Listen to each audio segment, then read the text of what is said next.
జనగణనలో భాగంగా కులగణన చేయాలని బీజేపీ ప్రభుత్వాన్ని డిమాండ్ చేస్తున్నామన్నారు ఎమ్మెల్సీ కవిత. గాంధీ కుటుంబ హయాంలో బీసీలకు అన్యాయం జరిగిందన్నారు. ప్రాంతీయ పార్టీలు మాత్రమే బీసీల గురించి పట్టించుకుంటున్నాయన్నారు. నాడు ఎన్టీఆర్ తర్వాత కేసీఆర్ మాత్రమే బీసీల సమస్యలపై దృష్టి నిలిపారన్నారు. మహిళల చదువు కోసం పోరాడిన ధీర వనిత సావిత్రిబాయి ఫూలే జయంతిని అధికారికంగా నిర్వహించాలని బీఆర్ఎస్ ప్రభుత్వమే నిర్ణయించిందన్నారు. సీఎం రేవంత్ ఎన్నికల్లో ఇచ్చిన హామీ ప్రకారం బీసీలకు 42% రిజర్వేషన్లు ఇచ్చిన తర్వాతే స్థానిక ఎన్నికలు నిర్వహించాలన్నారు కవిత. మరి ఇక్కడ ఒక ప్రశ్న నేను కాంగ్రెస్ వాళ్ళని అడుగుతా ఉన్నా. నెహ్రూ గారే కమిషన్ వేసిరి, 2 ఏళ్లు ఆ కమిషన్ నెహ్రూ కేర్ కిందనే పనిచేసే. మరి ఏ ప్రాతిపదికన పనిచేసిందో ప్రధానమంత్రి గారికి తెలియలేదంటే, ఆ 2 ఏళ్లు రివ్యూ చేయలేదంటే మరి ఇది కాంగ్రెస్ పార్టీ బీసీలకు చేసిన ద్రోహం కాదా అని చెప్పి నేను ఇవాళ ప్రశ్నిస్తున్నా. ఇవాళ ఇక్కడ మనం ఆలోచన చేసుకోవాలి.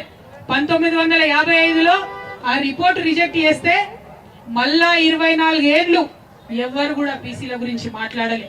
ఎక్కడా కూడా బీసీలకు ప్రభుత్వం కేంద్ర స్థాయిలో ఏమి కూడా చేయలే. అప్పుడేం జరిగింది? కాంగ్రెస్ ఏతర ప్రభుత్వం వచ్చింది. జనతా పార్టీ మొరార్జీ దేశాయ్ గారు ప్రైమ్ మినిస్టర్ అయిన తర్వాత 1979లో బీపీ మండల్ కమిషన్ వేసిరు. కాంగ్రెస్ వాళ్ళు వేయాలి మండల్ కమిషన్, వేసింది మొరార్జీ దేశాయ్ జనతా పార్టీలో. ఆయన పెద్ద మనిషి, బాగా స్టడీ చేసిండు. చాలా అన్యాయం జరుగుతుంది, 70% విద్యా ఉద్యోగాలలో మరి వాటా ఇయ్యాలని చెప్పి సంవత్సర కాలం లోపలనే రిపోర్ట్ ఇచ్చిండు. కానీ అంతలోపు ఏమైంది? జనతా పార్టీ పోయింది, ఇందిరమ్మ రాజ్యం వచ్చింది. ఇందిరమ్మ రాజ్యంలో ఏం జరిగింది? గొప్పగా చెప్తున్నారు ఇవాళ. ఇందిరమ్మ రాజ్యంలో ఏం జరిగిందంటే మండల్ కమిషన్ రిపోర్ట్ తీసి 10 ఏళ్లు బీర్వాల పెట్టి భద్రంగా తాళం వేసిండ్రు. తప్పితే ఇందిరమ్మ రాజ్యంలో బీసీలకు న్యాయం జరగలే. ఇవాళ నేను అడుగుతా ఉన్న కాంగ్రెస్ పార్టీని, కాదంటారా ఈ వాస్తవాన్ని? 1980లో మండల్ కమిషన్ రిపోర్ట్ ఇస్తే మళ్ళా కాంగ్రెస్ ఏతర ప్రధానమంత్రి విపి సింగ్ 10 ఏళ్ల తర్వాత వచ్చేంత వరకు కూడా బీసీల గురించి కాంగ్రెస్ పార్టీ మాట్లాడిన పాపాన పోలేదు. ఇవాళ బాగా నోరు పెట్టుకొని మాట్లాడుతున్నారు. మేమందరం బీసీలం ఇందిరా పార్క్ దగ్గర 2 ముచ్చట్లు మాట్లాడుకుంటామంటే నిన్న రాత్రి 9 దాకా పర్మిషన్ ఇవ్వకుండా ఇబ్బంది పెట్టి, ఇక మీకు ఇప్పుడే బీసీలు గుర్తొచ్చినా అంటున్నారు.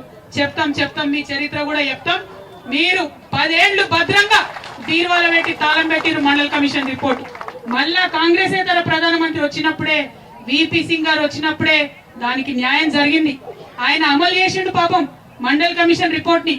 అమలు చేస్తే ఇక గొప్పగా మాట్లాడే భారతీయ జనతా పార్టీ నాయకులు విపి సింగ్ గారికి ఆనాడు సపోర్ట్ విత్డ్రా చేసుకున్నారు. ఆయన ప్రభుత్వాన్ని